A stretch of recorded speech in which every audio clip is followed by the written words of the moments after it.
Hello friends, എല്ലാവർക്കും computer and mobile ടിപ്സിന്റെ പുതിയ അധ്യായത്തിലേക്ക് സ്വാഗതം. ഇന്നത്തെ വീഡിയോ ഞാൻ നിങ്ങളുമായി ഷെയർ ചെയ്യാൻ പോകുന്നത് ആൻഡ്രോയിഡ് മൊബൈലിലുള്ള ലിഥിയം അയൺ ബാറ്ററിയെ കുറിച്ചുള്ള മിഥ്യാധാരണകളെ കുറിച്ചാണ്. ഈ വീഡിയോ നിങ്ങൾ ലാസ്റ്റ് വരെ കാണുക.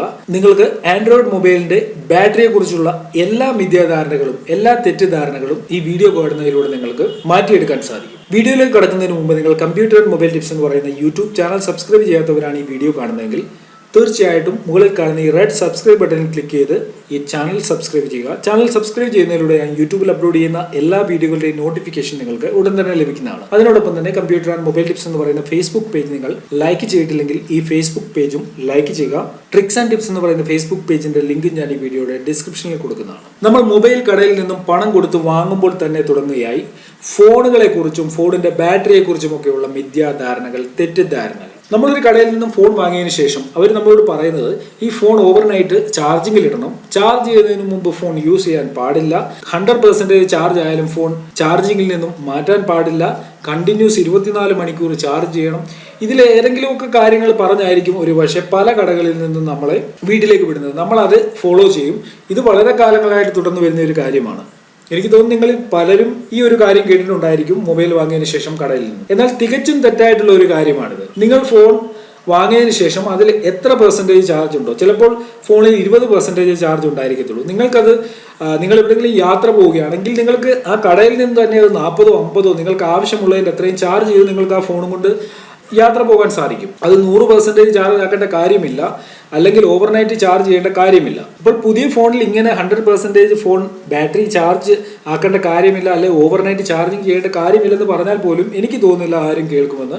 കാരണം ഇത് ചെയ്തു വന്നുകൊണ്ടിരിക്കുന്ന കാര്യമാണ്. കടയിൽ നമ്മൾ വാങ്ങുന്ന കടയിൽ നിന്ന് ചിലപ്പോൾ അവർ പറഞ്ഞു വിടുന്ന കാര്യമായതുകൊണ്ട് അവരത് ചെയ്തിരിക്കും. ഇപ്പോൾ നിങ്ങളോട് ഇതാരെങ്കിലും ഒക്കെ പറഞ്ഞിട്ടുണ്ടായിരിക്കും. ഒരു പക്ഷേ നമ്മൾ ഫോൺ വാങ്ങിയ കടയിൽ നിന്ന് പറഞ്ഞിട്ടുണ്ടായിരിക്കാം, അല്ല എന്നുണ്ടെങ്കിൽ മറ്റാരെങ്കിലും ഒക്കെ നമ്മളോട് ഇങ്ങനെ പറഞ്ഞിട്ടുണ്ടായിരിക്കാം പുതിയ ഫോണുകൾ വാങ്ങുമ്പോൾ കണ്ടിന്യൂ ചാർജ് ചെയ്യണമെന്നുള്ള കാര്യം. അപ്പോൾ അങ്ങനെയുള്ള ഒരു എക്സ്പീരിയൻസ് നിങ്ങൾക്ക് ഉണ്ടായിട്ടുണ്ടെങ്കിൽ തീർച്ചയായിട്ടും നിങ്ങൾ ഈ വീഡിയോയുടെ താഴെ കമന്റ് ചെയ്യുക. പോയിന്റ് നമ്പർ 2, ഉറങ്ങാൻ കിടക്കുമ്പോൾ ഫോൺ ചാർജിങ്ങിൽ ഇട്ട് കിടന്നാൽ ഒരു പക്ഷേ ഫോൺ ബ്ലാസ്റ്റ് ചെയ്യാനുള്ള സാധ്യതയുണ്ട്. കാരണം രാത്രിയിൽ ഫോൺ ചാർജിങ്ങിൽ ഇട്ട് കഴിഞ്ഞാൽ നമ്മൾ ഉണരുമ്പോഴാണ്, രാവിലെ ആയിരിക്കും ഒരു പക്ഷേ ഫോൺ നോക്കുന്നത്. അപ്പോൾ രാത്രിയിൽ 100% ഫോൺ ചാർജ് ആയതിനു ശേഷം ഓവർ ചാർജ് ആയി ഒരു പക്ഷേ ഫോൺ ബ്ലാസ്റ്റ് ചെയ്യാനുള്ള സാധ്യതയുണ്ട്. അതുകൊണ്ട് ഒരു കാരണവശാലും ഫോൺ രാത്രിയിൽ ചാർജിങ്ങിലിട്ട് ഉറങ്ങാൻ പാടില്ല. ഇങ്ങനെ ഒരു തെറ്റിദ്ധാരണ ഉണ്ടെങ്കിൽ ഇതും തെറ്റായിട്ടുള്ള ധാരണ തന്നെയാണ്. ഒരു കാരണവശാലും ഇപ്പോൾ ഇറങ്ങുന്ന ലിഥിയം അയൺ ബാറ്ററി ഉള്ള അല്ലെങ്കിൽ ലിഥിയം പോളിമർ ബാറ്ററി ഉള്ള ഒരു ഫോണുകളും ഓവർ ചാർജിങ് ആയിട്ട് ബ്ലാസ്റ്റ് ചെയ്യത്തില്ല, അല്ലെങ്കിൽ ഒരു ഫോണിന്റെ ബാറ്ററിയും ഓവർ ചാർജിങ് ആകത്തില്ല. കാരണം 100% ചാർജ് ആയതിനു ശേഷം ഓട്ടോമാറ്റിക് ആയിട്ട് ചാർജ് ആവുന്നത് ഈ ബാറ്ററികൾ സ്റ്റോപ്പ് ചെയ്യും. ഒരു കാരണവശാലും ഫോൺ ഓവർനൈറ്റ് ചാർജ് ചെയ്യുന്നതിലൂടെ അല്ലെങ്കിൽ കണ്ടിന്യൂസ് ചാർജ് ചെയ്യുന്നതിലൂടെ ഒരു പ്രോബ്ലവും ഫോണിന് ഉണ്ടാകത്തില്ല.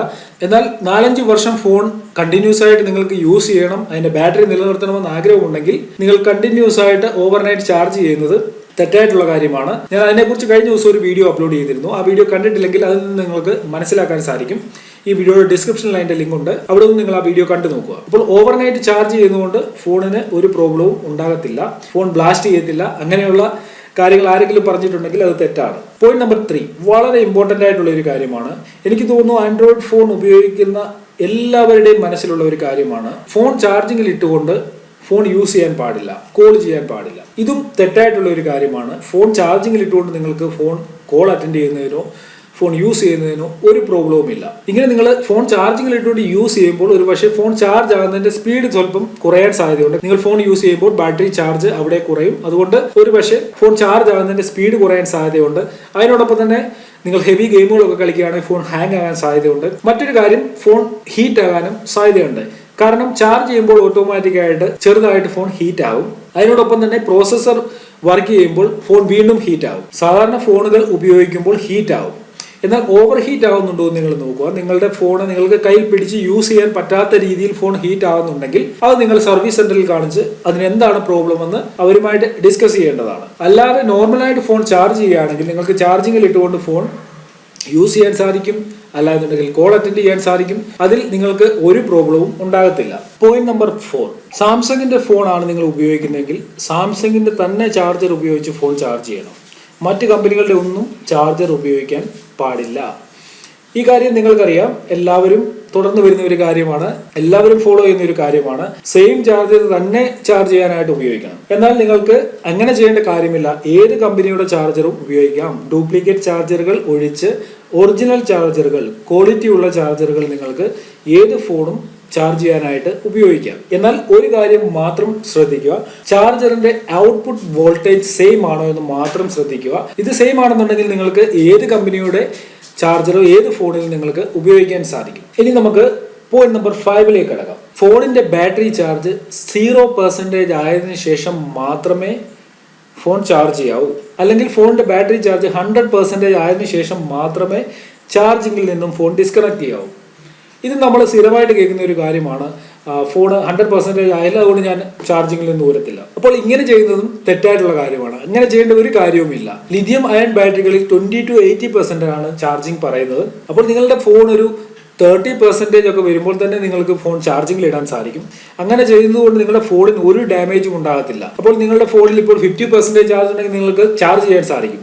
60% ഉണ്ടെങ്കിൽ നിങ്ങൾക്ക് ചാർജ് ചെയ്യാം. ഫോണിന്റെ ബാറ്ററി ചാർജ് 0% ആയതിനു ശേഷം മാത്രമേ ചാർജ് ചെയ്യൂ. അങ്ങനെ ഒരു നിയമവുമില്ല, അങ്ങനെ ചെയ്യേണ്ട ഒരു കാര്യവുമില്ല. അതേപോലെ ഫോൺ 100% ആയെങ്കിൽ മാത്രമേ ചിലർ ഫോൺ ചാർജിങ്ങിൽ നിന്ന് എടുക്കത്തുള്ളൂ. കാരണം അത് ഒരു ചാർജിങ് സൈക്കിൾ ആണ്. 0% തൊട്ട് 100% ആയെങ്കിലേ ഒരു ചാർജിങ് കംപ്ലീറ്റ് ആകത്തുള്ളൂ എന്നാണ് ചിലരുടെ ധാരണ. ഇത് തെറ്റായിട്ടുള്ള ധാരണ തന്നെയാണ്. അങ്ങനെയുള്ള ധാരണകളുടെ ഒരു ആവശ്യവുമില്ല. നിങ്ങൾക്ക് ആവശ്യമുള്ളപ്പോൾ നിങ്ങളുടെ ഫോൺ നിങ്ങൾക്ക് ഏതൊക്കെ സമയത്ത് വേണമെങ്കിലും ചാർജ് ചെയ്യാം. പിന്നെ മറ്റൊരു കാര്യം, നിങ്ങൾ മാസത്തിൽ ഒരു പ്രാവശ്യം കുറഞ്ഞത് നിങ്ങളുടെ ഫോൺ 0% വരെ ഡിസ്ചാർജ് ചെയ്യുക. അതിനുശേഷം 100% വരെ ചാർജ് ചെയ്യുക. അപ്പോൾ ഇങ്ങനെയുള്ള കാര്യങ്ങൾ ചെയ്യുന്നവർ തീർച്ചയായിട്ടും ഇത് ഒഴിവാക്കുക. നിങ്ങൾക്ക് നിങ്ങളുടെ ഫോൺ 40%-ലോ 50%-ലോ 60%-ലോ ചാർജ് ചെയ്യാൻ സാധിക്കും. ഇതിനോടൊപ്പം തന്നെ മറ്റൊരു കാര്യം കൂടെ ഞാൻ പറയാം. നമ്മൾ ഫോണിൽ ഉപയോഗിക്കുന്ന ചാർജിങ് കേബിൾ, അതായത് ഒറിജിനൽ കേബിൾ തന്നെ ഉപയോഗിക്കുക. നല്ല കേബിൾ നിങ്ങൾക്ക് അറിയാൻ സാധിക്കും. കമ്പനിയുടെ കേബിള് നല്ല കട്ടിയുള്ള കേബിളുകളായിരിക്കും. എന്നാൽ നമ്മൾ ഏതെങ്കിലും ലോക്കൽ ഷോപ്പിൽ നിന്നും നമുക്ക് കേബിളുകൾ ലഭിക്കും. അത് വളരെ കട്ടി കുറഞ്ഞ അല്ലെങ്കിൽ വളരെ ഫ്ലെക്സിബിൾ ആയിട്ടുള്ള കേബിൾ ആയിരിക്കും. അങ്ങനെയുള്ള കേബിളുകൾ ഉപയോഗിച്ച് നമ്മൾ ഫോൺ ചാർജ് ചെയ്ത് കഴിഞ്ഞാൽ ആ കേബിൾ ഓട്ടോമാറ്റിക്കായിട്ട് ഹീറ്റ് ആകും. അതിനോടൊപ്പം തന്നെ ചാർജിങ് വളരെ സ്ലോ ആയിരിക്കും. അപ്പോൾ നിങ്ങൾ ഒറിജിനൽ കേബിൾ, കമ്പനിയുടെ കേബിൾ തന്നെ ഉപയോഗിച്ച് ഫോൺ ചാർജ് ചെയ്യാൻ ശ്രമിക്കുക. അപ്പോൾ ഞാൻ ഇങ്ങനെയുള്ള കാര്യങ്ങൾ വീഡിയോകളാക്കി അപ്ലോഡ് ചെയ്യുമ്പോൾ ഇത് പലർക്കും അക്സെപ്റ്റ് ചെയ്യാൻ സാധിച്ചെന്ന് വരില്ല. കാരണം നമ്മളിത് വളരെ നാളുകളായിട്ട് തുടർന്നു വന്നുകൊണ്ടിരിക്കുന്ന കാര്യങ്ങളാണ്, ചെയ്തുകൊണ്ടിരിക്കുന്ന കാര്യങ്ങളാണ്. തെറ്റായിട്ടുള്ള ഇൻഫർമേഷനുകൾ നമുക്ക് പലയിടത്തു നിന്നും ലഭിച്ചിട്ടുണ്ടായിരിക്കാം. ഫോൺ 0% വരെ ചാർജ് തീർന്നതിന് ശേഷം മാത്രമേ ചാർജ് ചെയ്യൂ. ഞാൻ പലയിടത്തും കേട്ടിട്ടുള്ള കാര്യമാണ്, പലരും പറയുന്നത് കേട്ടിട്ടുള്ളതാണ്. അങ്ങനെ ചെയ്യേണ്ട കാര്യമില്ല. നമുക്ക് കണ്ടിന്യൂസ് ആയിട്ട് ഫോൺ ചാർജ് ചെയ്യാൻ സാധിക്കും. നമുക്ക് ആവശ്യമുള്ളപ്പോൾ ഫോൺ ചാർജ് ചെയ്യാം. അപ്പോൾ ഈ കാര്യങ്ങളൊക്കെ എനിക്ക് തോന്നുന്നു എല്ലാവരും ഫേസ് ചെയ്യുന്ന കാര്യമാണ്, എല്ലാവരുടെയും മനസ്സിലുള്ള കാര്യങ്ങളായിരിക്കും. അപ്പോൾ നിങ്ങൾ ഇതിൽ ചില കാര്യങ്ങളൊക്കെ ചിലരൊക്കെ ചെയ്തിട്ടുണ്ടായിരിക്കാം. നിങ്ങൾ ചെയ്ത കാര്യം എന്താണോ അത് നിങ്ങൾ ഈ വീഡിയോയുടെ താഴെ കമന്റ് ചെയ്യണം. കമന്റ് ചെയ്യാൻ നിങ്ങൾ ഒരു കാരണവശാലും മടിക്കരുത്. നിങ്ങൾക്ക് തീർച്ചയായിട്ടും കമന്റ് ചെയ്യാൻ സാധിക്കും. എല്ലാ കമന്റുകളും ഞാൻ വായിച്ചു നോക്കി അതിനുള്ള റിപ്ലൈ തരുന്നതാണ്. നിങ്ങൾ ഇങ്ങനെയുള്ള കാര്യങ്ങളൊന്നും ഇതുവരെ നിങ്ങളുടെ ഫോണിൽ ചെയ്തിട്ടില്ല എന്നുണ്ടെങ്കിൽ അത് ചെയ്തിട്ടില്ല എന്ന് തന്നെ നിങ്ങൾ കമന്റ് ചെയ്യുക. ചെയ്തിട്ടുണ്ടെങ്കിൽ എന്ത് കാര്യമാണ് നിങ്ങൾ ചെയ്തതെന്ന് സ്പെസിഫൈ ചെയ്ത് തന്നെ കമന്റ് ചെയ്യുക. ഇതിലൂടെ നമുക്ക് മനസ്സിലാക്കാൻ സാധിക്കും എത്ര പേര് തെറ്റായിട്ടുള്ള കാര്യങ്ങൾ അവരുടെ ഫോണിൽ ചെയ്യുന്നുണ്ട്. ഇപ്പോൾ നിങ്ങളുടെ കമന്റുകൾ നോക്കിയതിനു ശേഷം ഞാൻ തീർച്ചയായിട്ടും ഇതിലും ഡീറ്റെയിൽ ആയിട്ടുള്ള ഒരു വീഡിയോ, ഈ ഫോണിന്റെ ബാറ്ററിയെ കുറിച്ച് തന്നെയുള്ള വളരെ ഡീറ്റെയിൽ ആയിട്ടുള്ള ഒരു വീഡിയോയുടെ ഞാൻ അപ്ലോഡ് ചെയ്യുന്നതാണ്. ഓക്കെ ഫ്രണ്ട്സ്, നിങ്ങൾക്ക് ഈ വീഡിയോ ഇഷ്ടപ്പെട്ട് കാണുമെന്ന് ഞാൻ കരുതുന്നു. നിങ്ങൾക്ക് വീഡിയോ ഇഷ്ടപ്പെട്ടിട്ടുണ്ടെങ്കിൽ തീർച്ചയായിട്ടും നിങ്ങളുടെ സുഹൃത്തുക്കൾക്ക് ഷെയർ ചെയ്യുക. ഈ കാര്യങ്ങളെ കുറിച്ച് ഷെയർ ചെയ്ത് ഈ വീഡിയോ കാണുന്നതിലൂടെ അവരും ചിന്തിക്കും. അതിനുശേഷം അവർക്കും ഈ വീഡിയോയുടെ താഴെ കമന്റ് ചെയ്യാൻ സാധിക്കും. അപ്പോൾ മറ്റുള്ളവർ എല്ലാവരും അവരുടെ അഭിപ്രായങ്ങൾ ഈ വീഡിയോയുടെ താഴെ കമന്റ് ചെയ്യുക.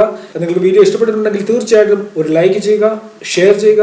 ഓക്കെ ഫ്രണ്ട്സ്, ഇതിലും നല്ല അറിവുകളുമായി നമുക്ക് അടുത്ത വീഡിയോയിൽ കാണാം.